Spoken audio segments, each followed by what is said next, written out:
We are overrun with sexual predators, but even worse, we are overrun with people who protect them. He took a PVC pipe because I questioned him whilst I was 7 months pregnant, and he hit me across my stomach with it, pushed me down on the bed, and he would rape me. One time, she beat me so bad. I told his daughters, he's a rapist because this is what he's been doing to me when they're in there. I would have said I was assaulted, and the police officer looked me dead in the eye and said, "Why would he want you?" Because I am a woman. My children are presumed to take the citizenship of their father. He always told me that this was something that fathers do with their daughters to express love and affection.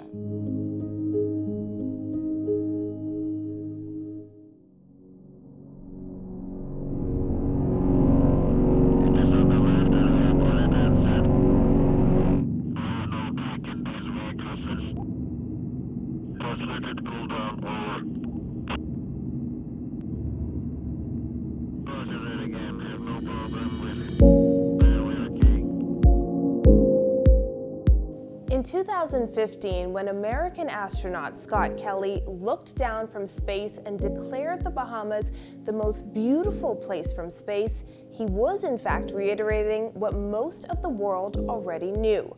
The Bahamas is a stunningly beautiful place with the clearest, brilliantly blue waters in the world.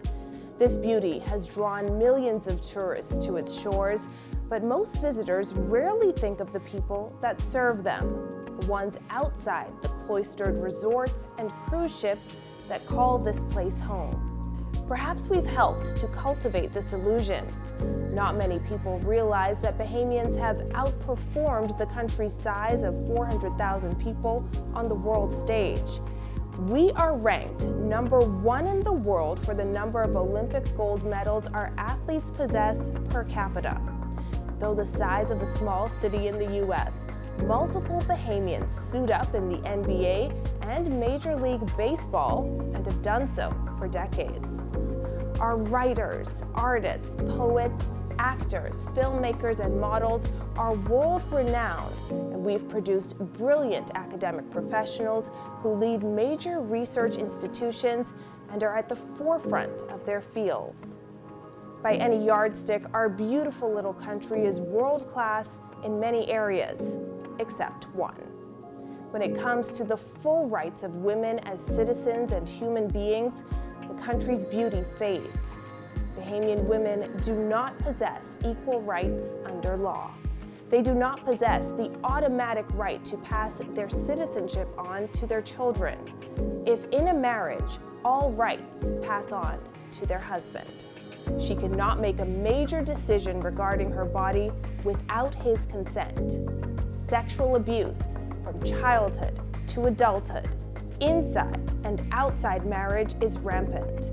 Violence against women is often public and brutal. Equal pay for equal work, a mirage. And time again, more qualified women have been passed over for men with lesser demonstrated ability, experience, and training in promotional exercises. Though a matrifocal society, few women ascend to national leadership despite making up more than half of the voting age population. This is the country that proclaims in international tourism advertisements that it's better in the Bahamas. But the irony of that claim is that that possibility did not apply to Bahamian women then or now. So used to smiling and hiding their struggles for complicated reasons, Bahamian women have historically kept silent about their struggles, their desires, their hope for equal rights under law, until now.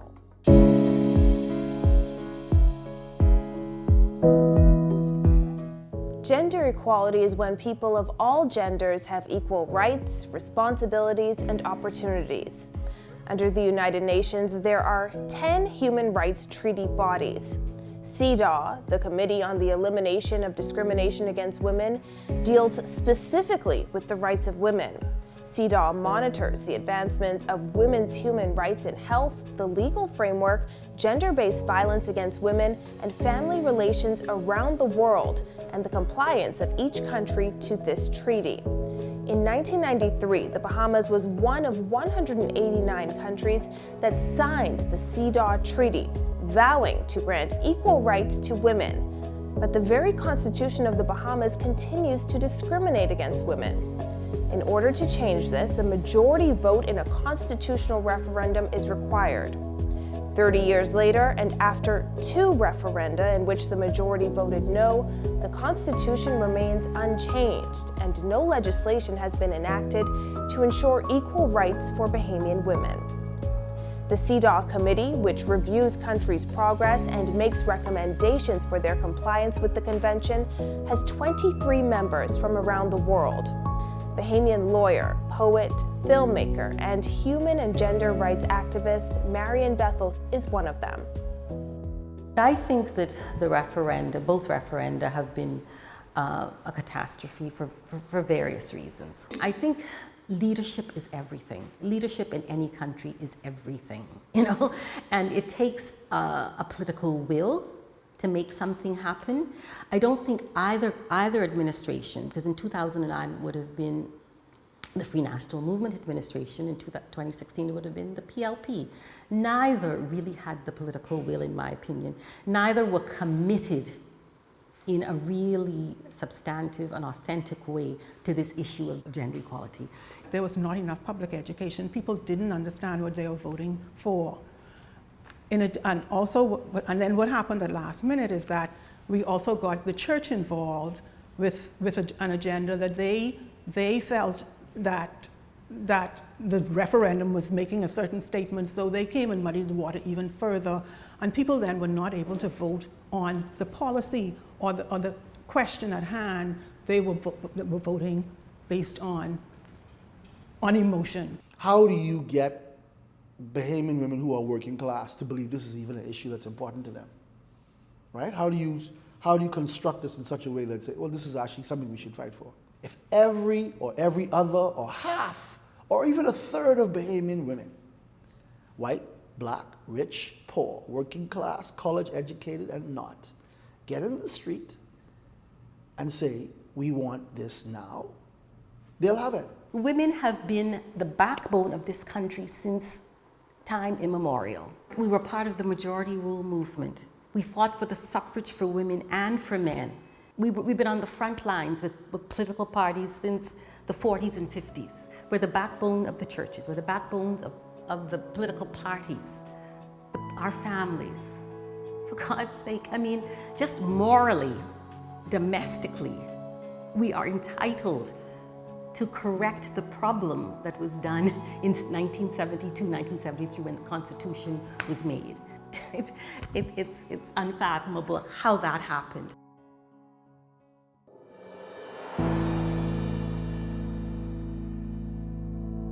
Discrimination on the basis of sex, gender, or sexual orientation are not recognized under the Constitution of the Bahamas, which therefore leaves the door open to the enactment of legislation that does discriminate on the basis of sex, gender, and sexual orientation. These not only curtail the rights of women as citizens and human beings with full body autonomy, but the impact of them benefits and upholds the power and place of Bahamian men. Under the Constitution, women married to non-Bahamian men cannot pass on their citizenship to their children born outside the Bahamas. Women married to non-Bahamian men cannot pass on citizenship to their husband, and men cannot pass on citizenship to their children born to a non-Bahamian woman when the parents are not married to each other. So I moved to London in 2002. It was a career move. 2 years later, met my husband and married in 2006. We actually came here to get married. And my eldest daughter was born in London in 2008. and the youngest followed 2 years later in 2010. In 2012, I was offered a job here, and we moved here. It was when we were coming in that I fully realized what the situation was. I was asked where the children were born, and was I married to their father. And they were stamped for 90 days each. It's something fundamentally wrong with that, because I should be able to do that on the same footing as my brothers, right? They shouldn't have more opportunities to give their children rights. And people say, well, you know, if you're married to a foreigner, why don't you go away? Why should I have to? This is my country. I was born here, I can decide where I want to live. So for me, it's about understanding those issues for us. So it's basically about how do we get to ensuring that we are equal before the law, because we're not. My father is Bahamian. My mother is from Trinidad. I was born to them. They were married at the time. I was born in England. I was considered Bahamian at birth. My children are in the same circumstance. The only difference is their father is English, their mother is Bahamian. That's the only difference. They're not entitled. Does that make sense? The 13th Amendment in the United States, which essentially proclaims slavery illegal, if that was to go to the majority of the population to vote on, you wouldn't be filming this, I wouldn't be sitting here, because we'd still be slaves, because the majority of the population would surely have put it down. The reality is that there are certain things, and we could go into the whole range of reasons why, that you cannot take to an uninformed majority, especially if there are other agendas that muddy the waters, okay? So that's the reality of why we're where we are.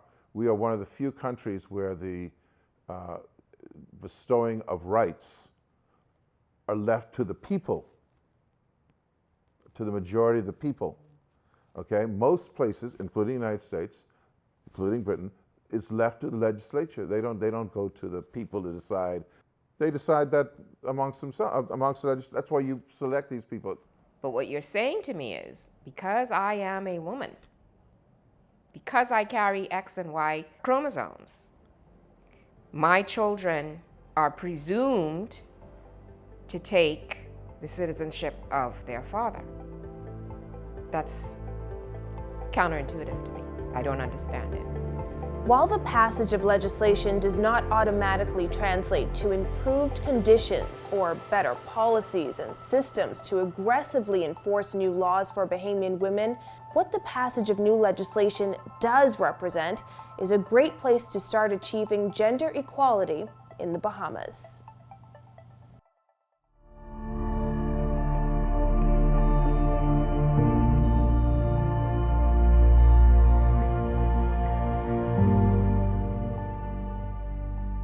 Considering the fact that women make up more than 50% of the Bahamian population, the number of Bahamian women in Parliament has always been woefully lacking.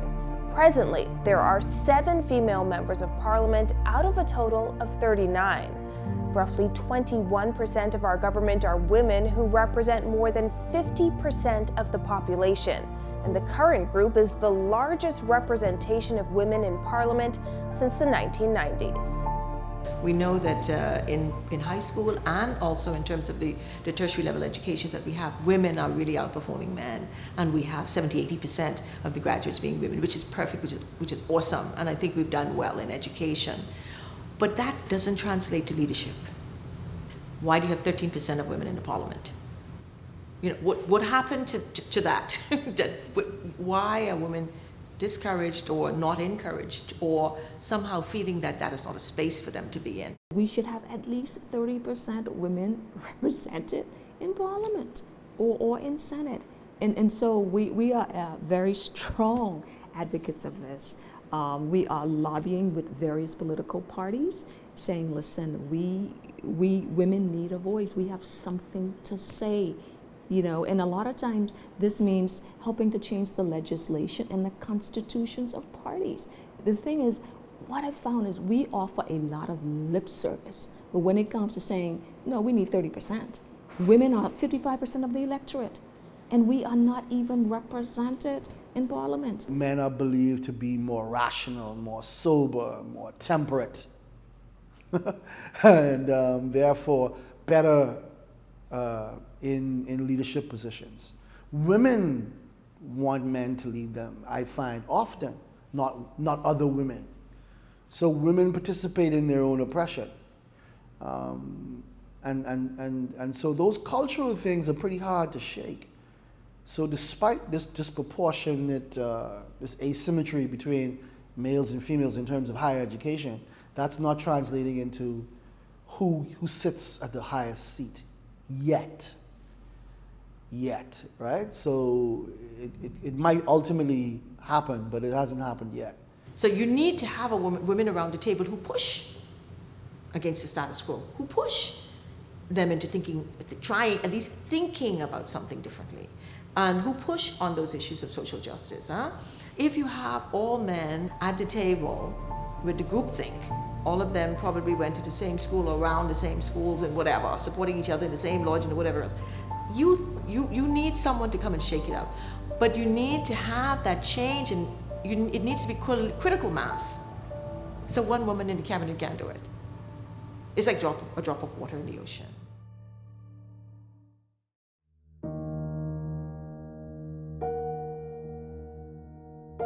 In a deeply patriarchal, religious society like the Bahamas, many believe marital rape is an impossibility.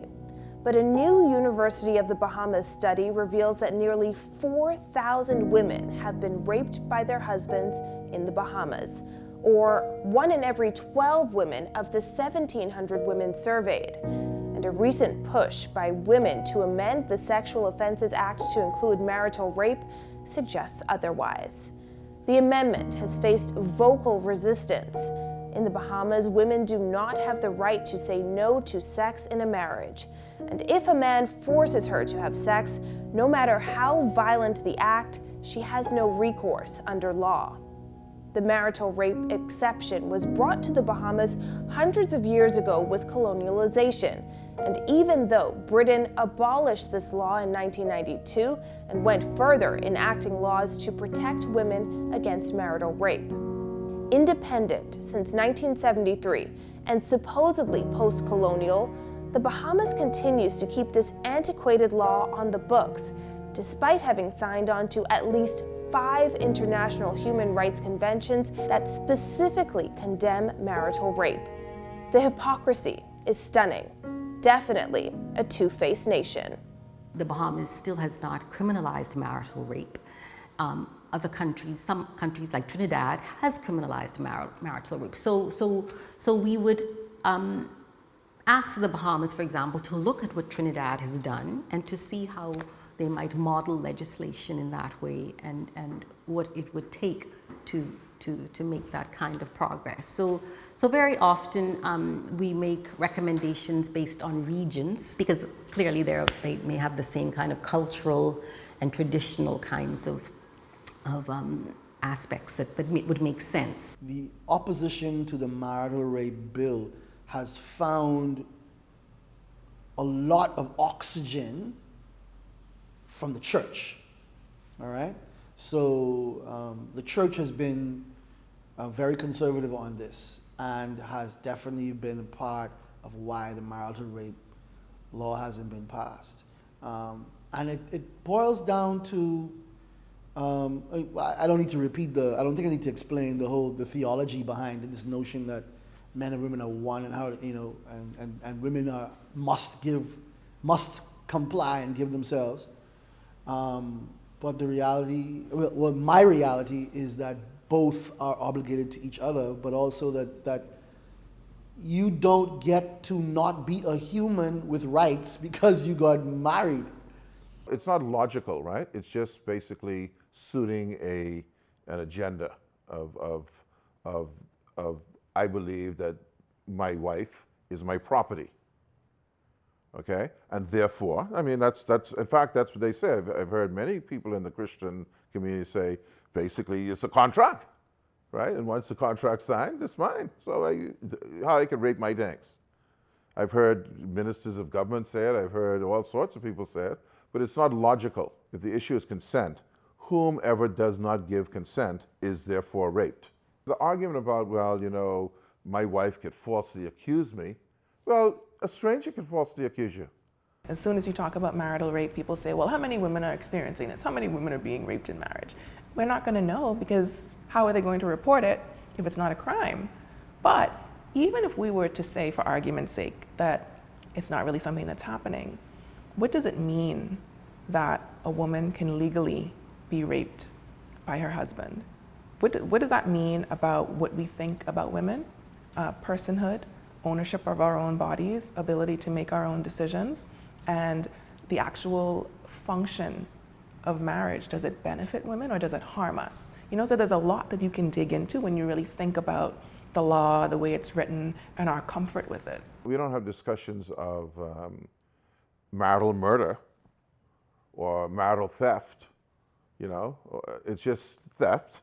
And whoever chooses to make the charge, okay, I mean, I could steal from you and you can say, well, you know, he's my friend, so I'm not going to do anything. But if you so decide, you can't have something like friend theft, okay, and say, let's excuse friend theft. No, if you're a victim and you decide that you are being abused in some way, then you should have the right to press charges. Religion, and in this case the Christian religion, has been used and is used to protect, support, uphold, perpetuate male power and privilege. And I don't think God finds my life more valuable than my wife's. I don't think so. I don't think He gave me gifts but didn't give already to give to the world, to make manifest.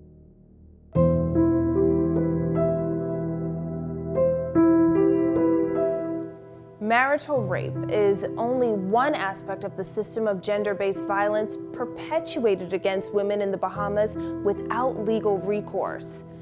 Another aspect includes physical, verbal, psychological, and sexual violence against cisgender and transgender women and men.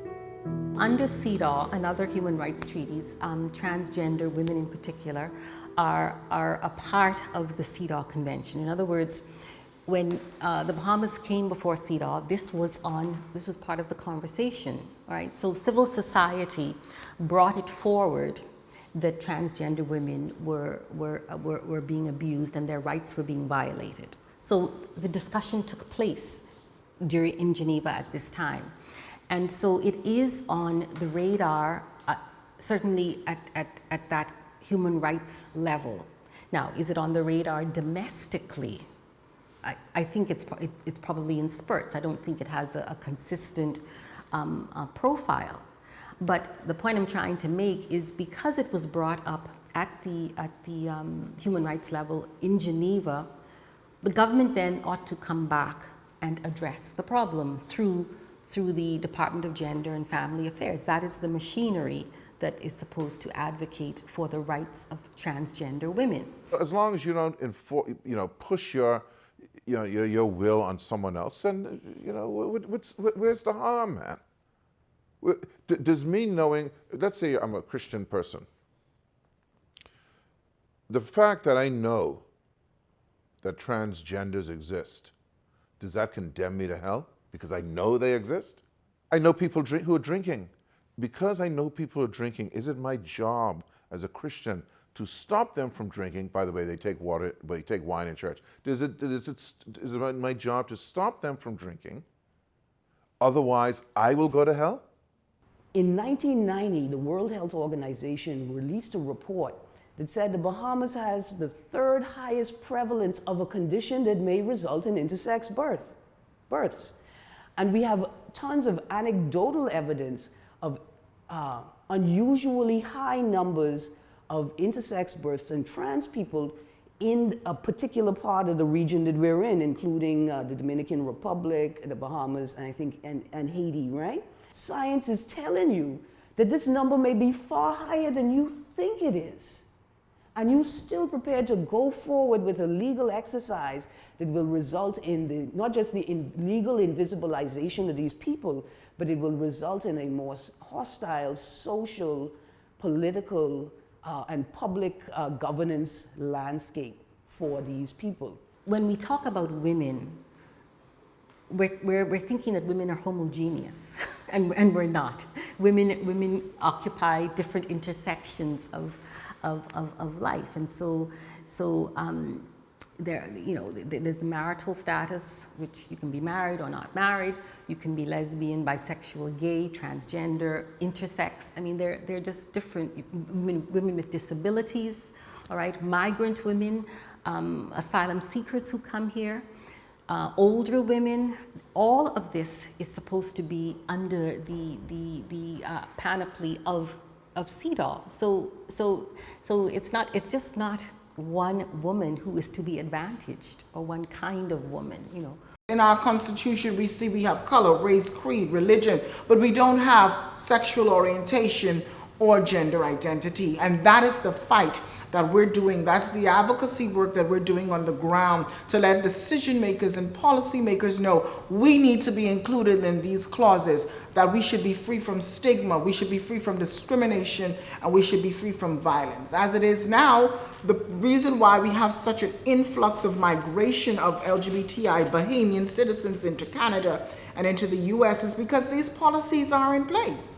I can go rent a house as a trans person, but that person can discriminate against me because I'm trans and throw me out, and they have every legal right because it's not included in the clause that we cannot discriminate because of one's sexual orientation, known or perceived, or gender identity. And that's where we need to reach. That's where the Bahamas needs to get to, the black and white. We've signed on to many treaties and many conventions, but again, it takes political will. Some feminists feel that the trans movement has usurped the women's rights movement, and the gender equality discussion has usurped the urgency or the need to focus on violence against women in particular, and all of the work that we still have left to do.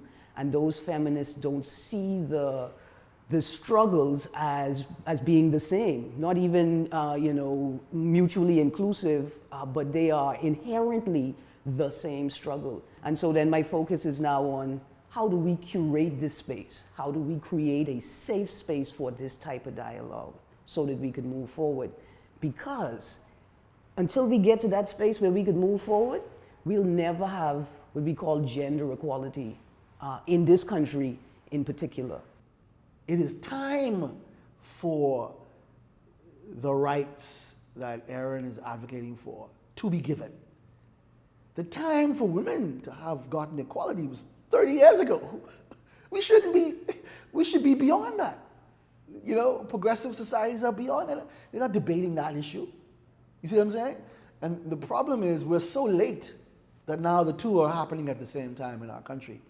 And the reality is that we have such hatred as a patriarchal, as a macho society. We have such hatred of the feminine that any manifestation of the feminine.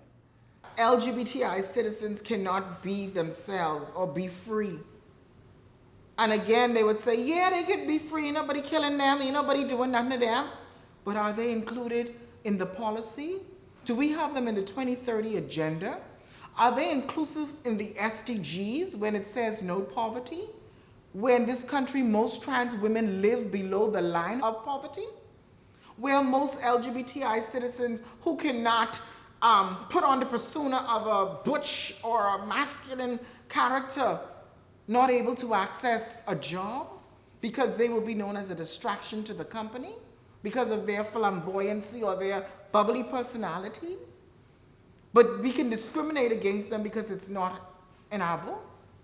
We had a controversy, self-made, many years ago when they would have these gay cruises, and obviously the cruises would come to the Bahamas as well as elsewhere. And we had a whole bunch of people just couldn't deal with it. I pity them. It was just like messing up their day.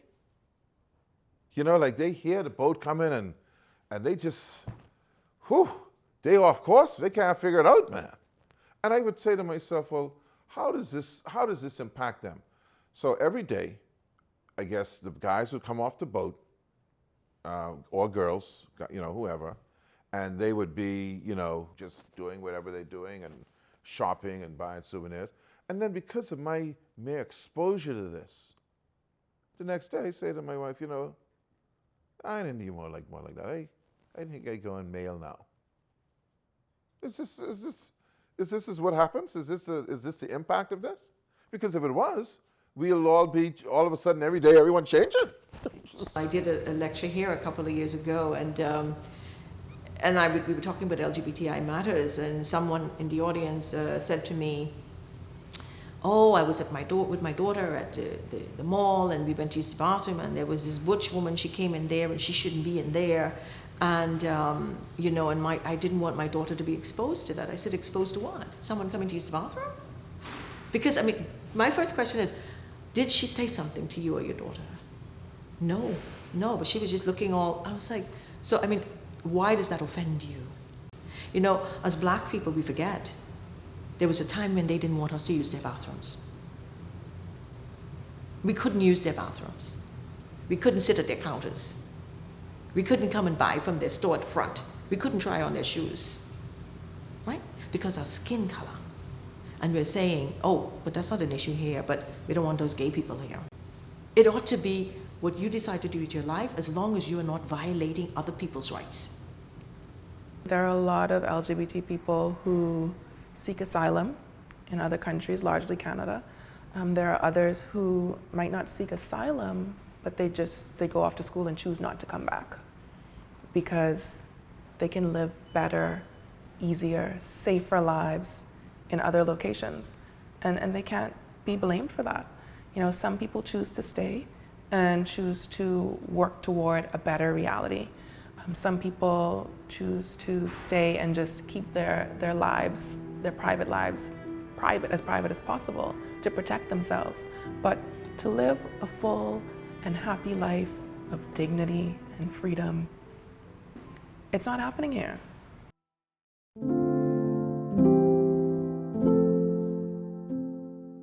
Are you beginning to understand why the phrase, "it's better in the Bahamas," may seem ironic to women living in the Bahamas?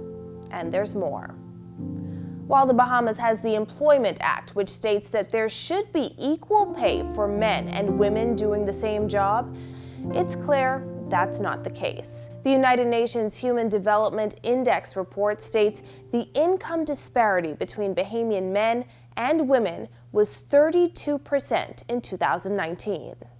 The gender wage gap is a huge issue. And you might think that, okay, well, women aren't getting paid the same as men. Sucks to be a woman then. But women are heads of so many households and responsible for feeding the family. And it's quite impossible, actually, to have a full family on one income. So it affects everyone. It means that the man then, if there's a man in that household, has to pull more weight because his wife or girlfriend or partner or whatever it is isn't being paid an equal amount for an equal value of work. So it affects us economically. And that's just one really broad example that everyone can relate to. That you should not be given privileges over her. She has the same education, same background, same talent. That you are not, because you have a different sexual organ, you should not be entitled to be ahead of her, make more than her, be her boss. As a son of a mother who was abused in her marriage, son of a mother who was discriminated against, was not allowed to go to high school because she was a girl, even though she had qualified for government high school. And she raised me. I would not want to see anyone go through what she went through. I have to be a feminist. If I love my mother, I have to be a feminist. If I love my sister, I have to be a feminist. Moreover, since more than 70% of Bahamian households are led by women, the disparity contributes to wide-scale poverty in the population and further exploitation.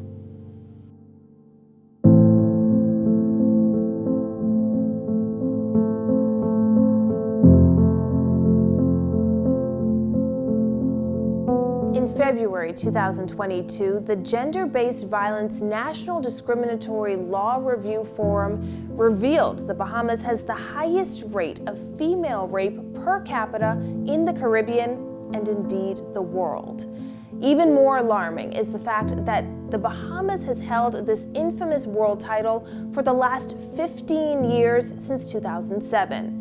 While the world average for female rape stands at 15 crimes per 100,000 people, the Bahamas has an alarming rate of 133 female rapes per 100,000. That's more than 780% higher than the world average. When one accounts for unreported incidents of rape, the number suggests a culture of violence against women rather than a mere crime statistic. When the United Nations, through its global database on violence against women, announced these figures, it called the Bahamas, quote, a very dangerous place for women.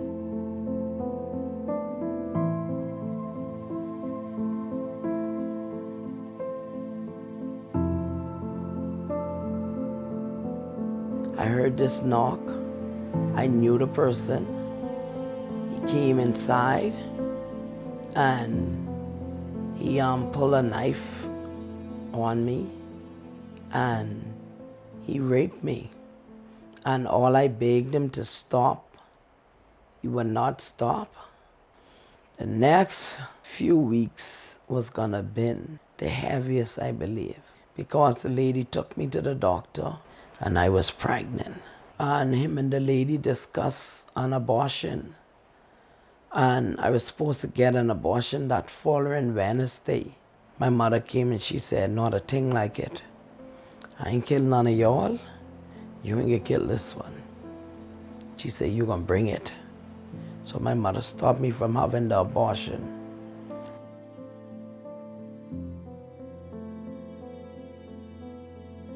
Me and him started to talk, we started to date, and then I got pregnant with my first son for him, but my second child. And so, being pregnant, then the beating started. I remember one time he took a PVC pipe because I questioned him whilst I was 7 months pregnant, and he hit me across my stomach with it. And after he done beat me, he told me, get my F&A up, come go in the house. And when I went in the house, he pushed me down on the bed, take off your clothes, and he would rape me. I remember even drinking bleach whilst I was pregnant. I didn't drink the bleach to get rid of the child. I drank the bleach because I wanted to die. Like the beating and the pain was so much. I was already using drugs, drinking heavily, missing days from work, going to psych treatment to get medication to sleep, medication for depression and anxiety. I had already tried to slit my wrist several times. After that, I wanted to die so much time. I took overdose of pills. All type of stuff I was doing to myself, just trying to die, just trying to end this pain. I made up in my heart that, yeah, enough is enough and this is it. And I told my mom, I said, Mommy, I need you, like, until I catch myself, I need to be here. Until I catch myself. She said, no problem, sweetie. I was wondering what was keeping you so long. He kept coming back like every couple days or so. He called out to me and I said, what happened? Leave me alone. And then he pulled on me and he slapped me and said, I only want to talk to you, you know. My brother ran from inside of the house on the outside and picked up a 2x4 and started hitting him with it. And his hand ended up getting break. So right then I left to walk to the police station.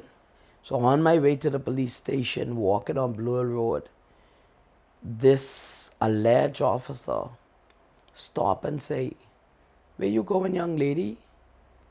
And he flashed something that seemed like it was a police badge. And he said, I go into work right now, you know. And I tell him my kid's father keep harassing me. And I left him and he was beating me. And so he said, come, let me take you to the station. And on his way to go to this alleged station, he turned off. And I say, oh God, no. Say, sir, man, come on, man. Come on. Not again. He turned off in the back by the sports center. And the tran, when he went, it was like a bushy area. And he tried to rape me from in the car, but the trousers that I had on, he couldn't get it off. And I ended up like pushing the door open, and I got out and I started to run. And because I didn't know where I was or where I was going or how to get out, I just kept running, and he ran behind me. And when he caught me from back on, he pulled me back and he just tore my clothes off. And where he was so hot up, he just rests his penis right there and he just relieved himself. And I could see, like, because I kept screaming and fighting off, lights was like moving up and down. That was people coming to my rescue. When he saw the lights, he just pushed me off and jumped in his car and left. The people came. And they called the police. And the police came. But then God turned around and shift from hell to glory. When I met my husband, he was supportive. He was humble. He spoke to me with love. After we started to talk, I started to run from him, and he never could have figured out why I kept running. One day I went to run, and he caught my hand, and he said, why you keep running? I only want to love you. Why you always running from me? And I told him that I've been raped multiple times. I was raped as a child. I told him that I had a hard life. I told him that I didn't know how to love. You know, I was going through so much pain. It was like the pain would not stop. It was so constant. The pain was like coming right after each other. And here it is, you telling me you only want to love me after all these people that beat upon me, after all these people that do me so much wrong, after I've been raped so much times, after I've been dragged through the mud, after I've been sitting in hell so long, and you telling me you want to love me. How am I supposed to receive that? You understand? And so I didn't recognize it. I didn't know how to even begin to love my husband, even though I felt different about him. And so, like, we started talking about what I've been through, and we started talking about the rape when I was 15.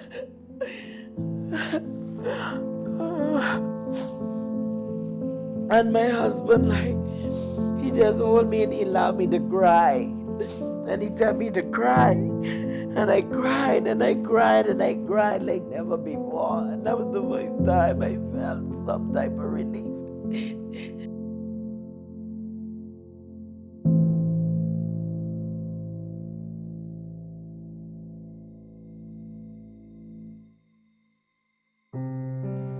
At 23, Devontae McCartney is now on the road to recovery, but not before her experience of sexual abuse as a child took her down a treacherous path of substance abuse, prostitution, and being in and out of institutions like the Sandilands Rehabilitation Center and the Willa Mae Pratt Center for Girls.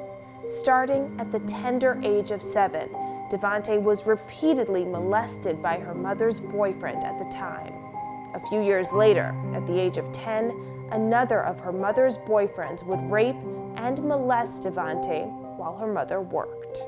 I remember the first time I ever told her, I even wrote it on a letter I wrote her a letter just because I couldn't get the words out. And it was like she kept turning a blind eye. She kept turning a blind eye. Like one time she beat me so bad because I blurted out in front of his daughters what was going on when they came home for Christmas event. And I told her, and I remember my remark was, I hate to have to pretend as if we a happy family or like everything good when she know everything ain't good. Why should I have to act like he's my daddy and act like he's a happy family when he's not my daddy? My own daddy didn't call me at Christmas or anything, so why have to act like we sisters? I don't want to be sisters. I want to be family and stuff like that. And she beat me bad.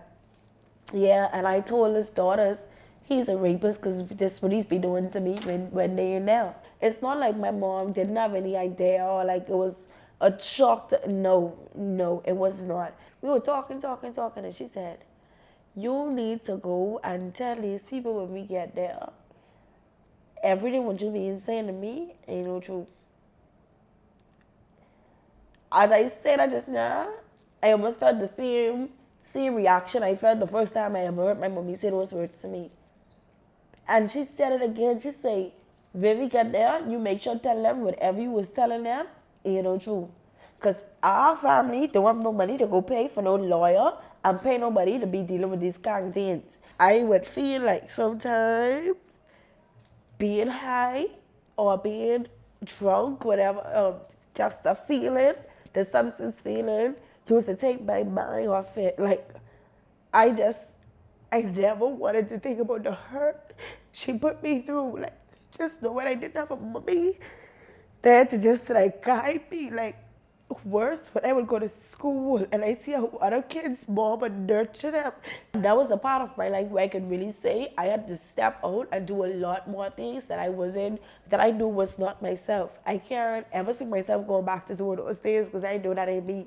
Like, not just even just sleeping around, just holding stuff, like being a girl who men see as you're a rider. That's what they would call it as. When I said that meaning, like, I could hold down guns, drugs, ammunition, that type of girl, like a real militant street girl. And I knew that was never me. And I always, even when doing it, I always knew, okay, I doing this just because I want to get out the ghetto, or I want to get a little apartment for me and my son, or I have rent to pay. It was never no, because that's what I love doing. It was just to survive. And I think this was one of the days in the ghetto when this the most I ever prayed. And I went out there and I began to pray and I prayed. And eventually I started to cry while they're praying. And I remember the guys them walking up and down through the little alley cut. They looking at me and everybody thinking like going crazy. I just sitting there crying and praying. And can I tell you, by the next month, my life started to shift. Sometimes God has sent me people like who, really going through, I need to hear my story, I need to hear a word from me. And then I had the same month in general, I had persons come to me and say, from they sit down to my name, they said, I only came to you just to vent or just to get away or just for some advice. And so it's ministry now for me. It's not even a business like that. What makes me more relieved about the situation, I watch God fight for me. I watch God handle the situation. And trust me, I watched over and over and over again. My mom was in situations where God put her in situations where she had to come back to me. And every time when she came back to me, he reminded me suddenly of when I would tell her, you do me like this now, or for this guy, or for him. But one day you're gonna come back to me, you gonna wish me, and you had the bond we had, I wish we had the relationship we had. And so it's not even hurting me as bad as I know it would hurt her, because as I heal and I grow and I learn life from my own self, I love my mom. I forgive my mom. I love my mom to the depths of me, like I've said, but I know how to love her from a distance.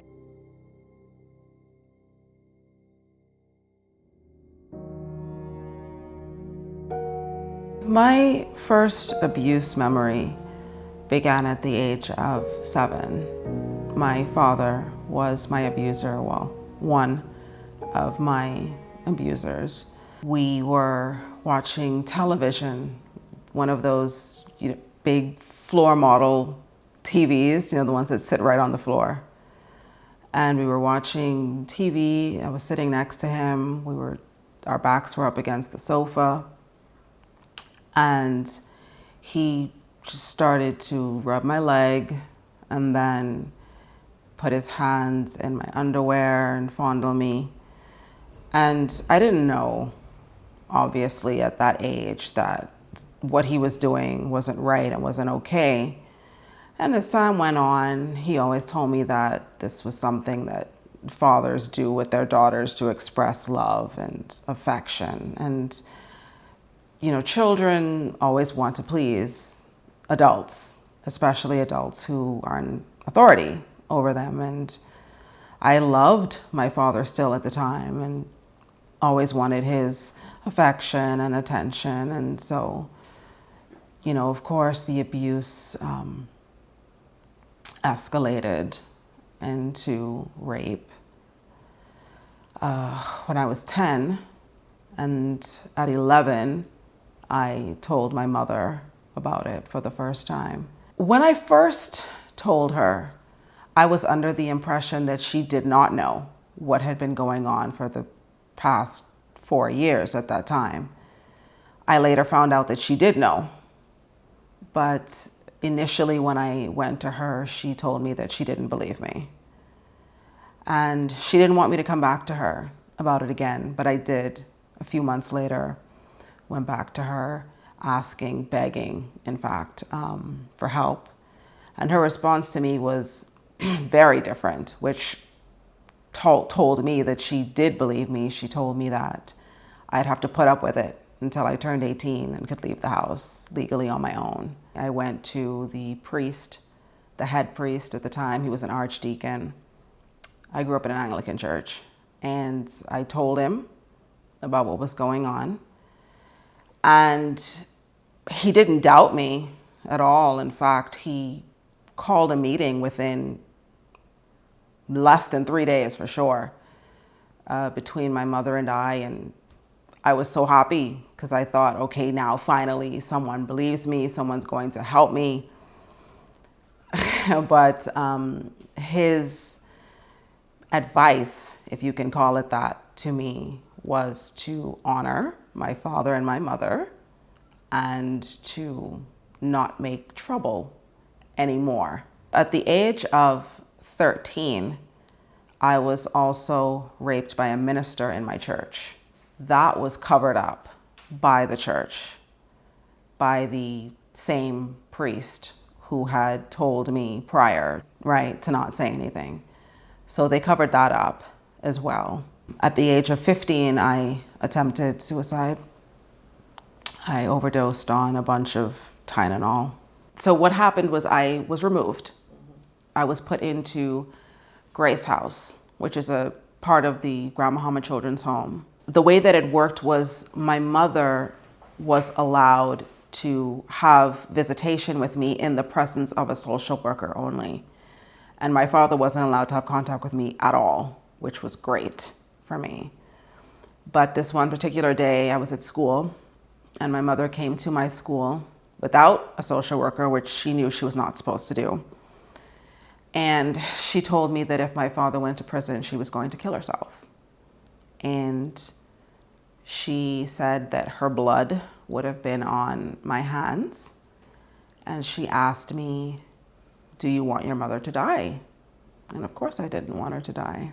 I didn't want her to kill herself. And she said, well, in order to keep me alive, you know what you have to do. So I recanted my statement to the police. I went to the police with my mother, told them, and a social worker was there too, if memory serves me correctly. I told them that I had lied about everything and I made everything up. And so I, of course, could no longer be in state custody. So they dropped all the charges against my father, and within the week, definitely within that week, I was sent back home. The abuse did not continue after that. Sexual abuse is so damaging to your mind, to your spirit, and the effects of it can last a lifetime. I mean, I'm almost 40, and I still have effects from my abuse. I struggle with anxiety. I am just recovering from my eating disorder that I had off and on since I was 13, I sometimes, I'm so anxious I can't even leave my house. In the years that I've been in the field of advocating for rape survivors, the church is one of the greatest offenders of not just abuses, but of covering up abuses. And it's horrible and it's awful. And I want nothing to do with the church ever again, ever. We are overrun with sexual predators, but even worse, we are overrun with people who protect them. Of the hundreds of women who have reached out to me since I began my advocacy in 2014, every single one of those women, their abuse was covered up.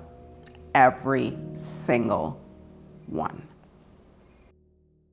As a bigger bodied Black woman, and I think it's very important to state that, because there's a level of inequality that I face personally as a bigger bodied woman than anyone that might be deemed as more conventionally beautiful.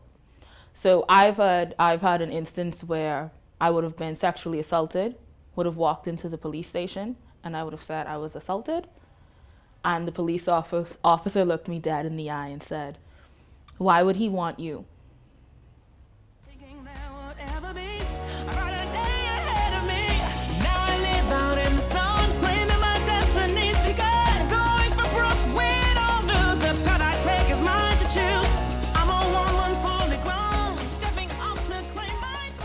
Born in Wellington, Stewart, Alexis had to leave the Bahamas to live her life authentically and become the person she wanted to be.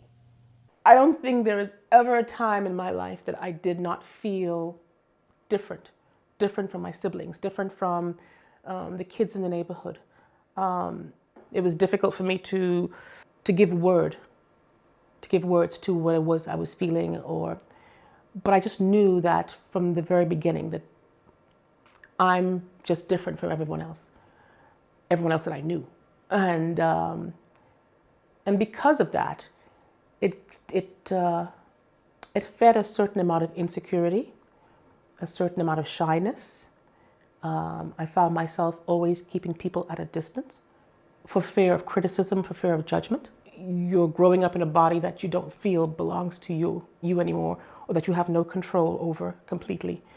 I graduated from high school when I was 15, 16, and having to make decisions about my career, my future at such an early age was a lot of pressure. So it was definitely a difficult time. All the internal conflicts as well as the external forces that were, bearing down at me at the time. It's not a period of my life that I would like to revisit anytime soon. And I have a lot of empathy for teenage people going through the same things.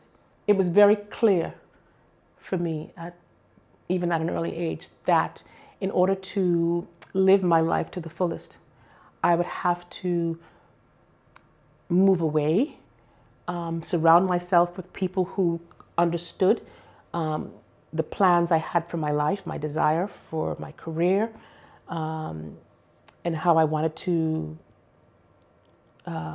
fulfill my own destiny.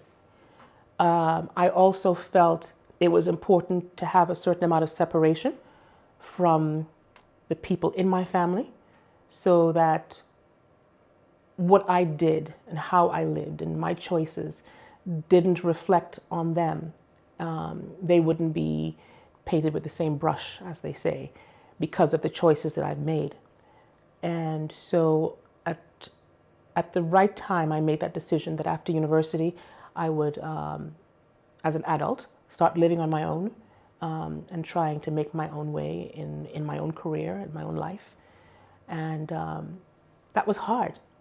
That was hard, having to close or partially close the door to everything and everyone that I knew.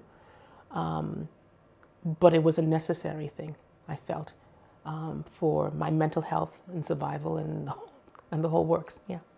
If I had a role model, someone who had experienced the same things that I have experienced, handled the same challenges that I've been faced with, perhaps it would have been easier. I don't necessarily have to learn everything from the school of hard knocks by personal experience. Sometimes I can learn things from people who have had the experiences before. And for this reason, I would hopefully like to be able to be a role model to some extent for someone else, some young child, some young teenager going through the same things that I've experienced in life. It's an evolving process. I know who I am, but I'm still growing. I know where I am in my life right now, but I'm still on this journey. I'm happy with who I am to the extent that there's nothing that anyone can say about me that will make me love myself any less. Any dissatisfaction I have comes from just the goals that I've set for myself that I have yet to achieve. Those are the only challenges or things that I would change because, I'm working towards things. I think what has been a really important part of my life is the evolution. Constantly growing, constantly learning, constantly challenging myself to know more about who I am and to achieve all these dreams that have been floating in my head for so long.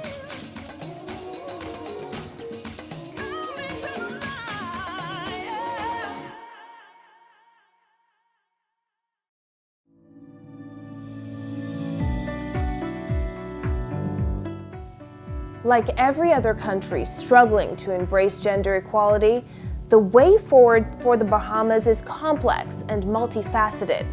Equality Bahamas says, to advance the rights of women in the Bahamas, we must first acknowledge and respect the diversity of women. They experience discrimination on the basis of their gender and other identity markers, including sexuality, race, class, income, nationality, disability, geographic location, and religion. Intersectionality is critical.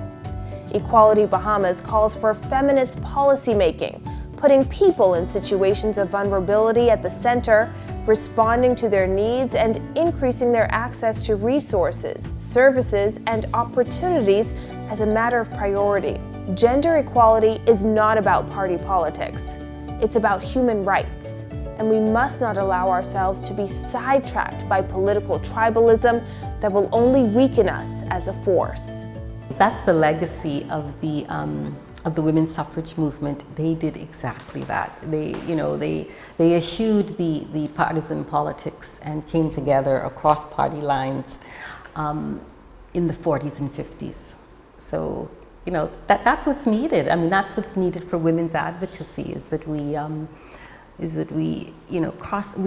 cut through all of that partisan politics and remain focused and with our eyes on the goal and work together to make it happen. We have to create an infrastructure of intellectual thought and emotional intelligence, right? Whether it's in organizations or whatever, but we got to shift people from that political framework, because the political culture controls everything, and every conversation we have is filtered through that, and it can only go where the political culture allows it to go.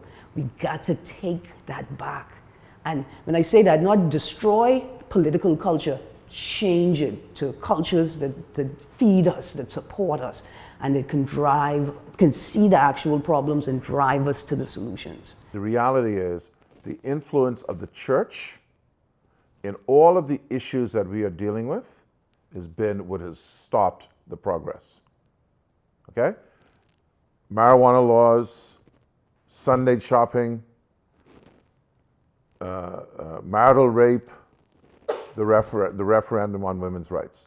All of those particular issues has been majorly, significantly influenced by the church. Now, I'm not taking away anyone's rights to, state your position, but I'm saying that until you somehow either A, create a separation of church and state. And that does not mean, by the way, for those who want to jump on me, that you don't have to be founded on Christian principles.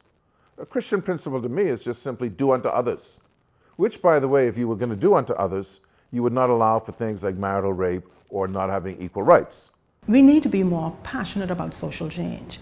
I mean, and for good reason, I guess, we deal like solely with economic, but so much of our problems is about social change that needs to happen. But there's no one that's passionate about making social change happen. You know, I see no vision as far as that goes, and that is where the problem lies. We need some people that are realizing that this social change is going to make economic change. We need to shift our focus so that everybody is working together, and we'll get more things done. Given its commitments to CEDAW, the Bahamas must create and properly resource a national gender machinery. It must mainstream gender across and within all ministries and practice gender-responsive budgeting. As a matter of priority, it must criminalize marital rape, ensure gender-equal nationality rights, and add gender to the prohibited ground of discrimination. Critical to ending gender-based violence is a national campaign that addresses gender stereotypes, the imbalance of domestic and care work, and toxic masculinity. Women and women's feminist groups needed to have a higher volume in our voice. I think I would like to take responsibility. I was part of groups that were fighting for the referendum, an affirmative vote for the referendum. And I think we needed to be louder, we needed to be more forceful, we needed to state our case more convincingly. For men who aren't doing it at all, step up. Do some of that work. For women who are doing it all, refuse. Just refuse to do it by yourself. When there's somebody else, there's a capable adult to help with that work. Even for people who can afford to pay people to help, to come in to do the landscaping and do the cleaning and do the cooking, it's usually the woman who has to supervise that work and direct that work.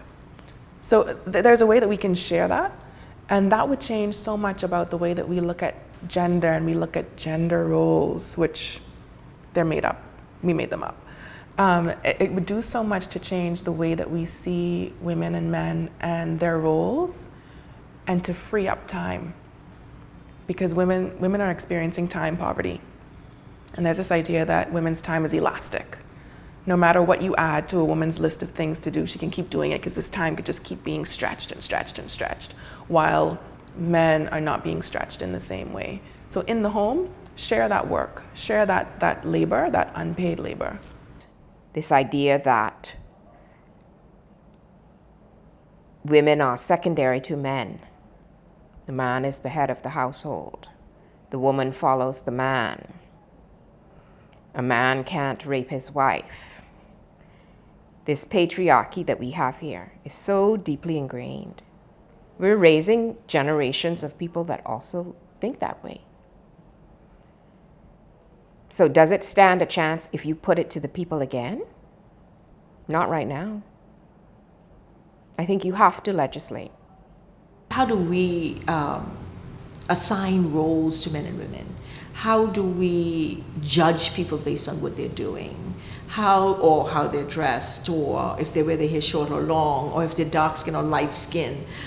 These are real issues that when I say, you know, because in each of our families we probably would have the rainbow, which I certainly have, and we talk about these issues a lot, where my daughter, who is dark skinned, may not have the same privilege sometimes in this very country as some light skinned little girl, right? And so we have to have those kinds of conversations and be authentic about them, and not pretend that we live in a world that we're not living in. There are gay people, there are trans people, there are lesbians, there are a rainbow of people, there are migrants. What are we going to do about it? How are we going to deal with it? And in a way that causes us to move forward as a country in a positive way. And for me, it's that very issue. what kind of Bahamas do you want to see in the future? The problem with school is that, and I'm someone who did well in school, but like you didn't teach me anything really about life. I came out of school and there was no focus on your emotional intelligence, no focus on being tolerant, understanding, knowing how to disagree, how to argue without it turning to violence, on how to be resilient, how to have compassion and empathy.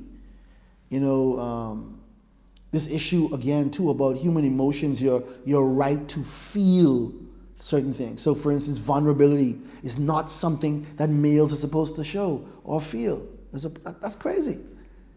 You cannot love if you're incapable of being vulnerable. So this is real. I know that what I'm proposing won't be easy, won't be simple, that there will be conflict around it. But you asked me, how do we get to a better place? And I'm saying to you, this is how we get to a better place. And make sure the Department of Gender and Family Affairs has the budget to do their job so they're able to carry out more community-based initiatives. There needs to be stiffer penalties for adults who cover up abuse. It's already illegal, but it's not enforced the way it ought to be. And the penalty is not as high as it should be. In my opinion, if you cover up abuse, you're worse than the abuser. And we have way too many adults in our society who cover up for sexual predators. I mean, if that law had been, enforced in my own family, several people would have been rounded up. Several people from the church would have been rounded up. There would have been just a whole lot of people going into Fox Hill because they refused to do the right thing.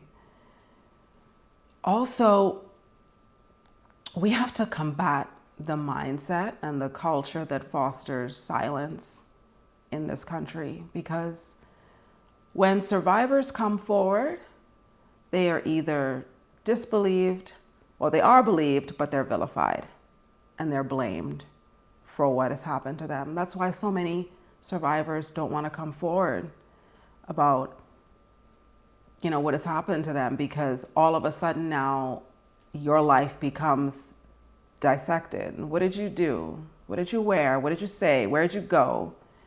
And you are made to share blame and share responsibility with your abuser. That should never be.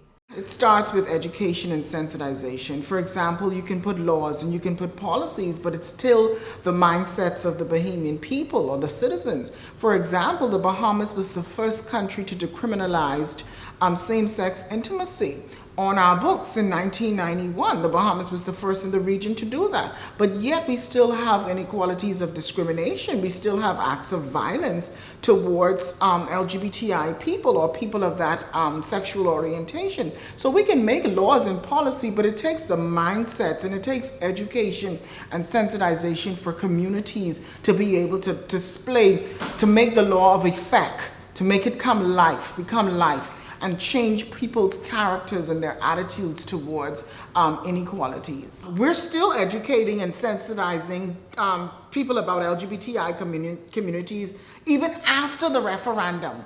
But we noticed that the people have stopped sensitizing and educating women in the country on why this is important.